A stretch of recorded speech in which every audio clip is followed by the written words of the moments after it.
ನಮಸ್ಕಾರ ಸ್ನೇಹಿತರೆ, ನಾನು ನಿಮ್ಮ doctor Deepa Ranishekhar, transform life ಪ್ರೋಗ್ರಾಮ್ಸಿಂದ love, light and gratitude. Happiness happens ತಿಂಗಳಲ್ಲಿ ಹೇಗೆ ಖುಷಿಯಾಗಿರೋದು ಅನ್ನೋ ಪ್ರಶ್ನೆನ ಕೇಳಿದ್ದೆ.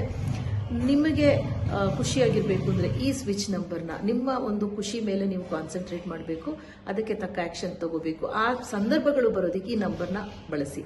514812 ಐ ರಿಪೀಟ್, 514812 ತುಂಬ ಸತಿ ಚಾಂಟ್ ಮಾಡಿ. ದೇಹದ ಎಡಗಡೆ ಗ್ರೀನ್ ಕಲರ್ ಸ್ಕೆಚ್ ಪೆನ್ನಲ್ಲಿ ಬರ್ಕೊಳ್ಳಿ. ಎನರ್ಜಿ ಸರ್ಕಲ್ ಕೂಡ ಅದೇ ಕಲರಲ್ಲಿ ಇರಲಿ. ಮತ್ತೆ ಅದನ್ನು ಮೀರಿ ಇನ್ನೂ ಹೆಚ್ಚು ಸಂತೋಷನ ನೀವು ಸೃಷ್ಟಿಸ್ಕೋಬೇಕು, ನಿಮ್ಮ ಜೀವನದ ಹಾದಿಯನ್ನು ಬದಲಾಯಿಸ್ಕೋಬೇಕು ಸಂತೋಷದತ್ತ ಅಂದರೆ ಡಿಸೆಂಬರ್ 10, 11, 12, 13 ನಡೆಯೋ ಅಂತ ರಿಟ್ರೀಟ್ ಕಾಶಿನಲ್ಲಿ ನಡೆಯುತ್ತೆ, ವಾರಣಾಸಿನಲ್ಲಿ. ಟ್ರಾನ್ಸ್ಫಾರ್ಮ್ ಲೈಫ್ ಪ್ರಪ್ರಥಮವಾಗಿ ನಡೆಸ್ತಾ ಇದೆ. ಡೀಟೇಲ್ಸ್ಗೆ ನಮಗೆ DM ಮಾಡಿ. Thank you so much for joining me. ನಾನು ನಿಮ್ಮ doctor Deepa Ranishekhar, transform life ಪ್ರೋಗ್ರಾಮ್ಸಿಂದ ಲವ್, ಲೈಟ್ ಆ್ಯಂಡ್ ಗ್ರ್ಯಾಟಿಟ್ಯೂಡ್.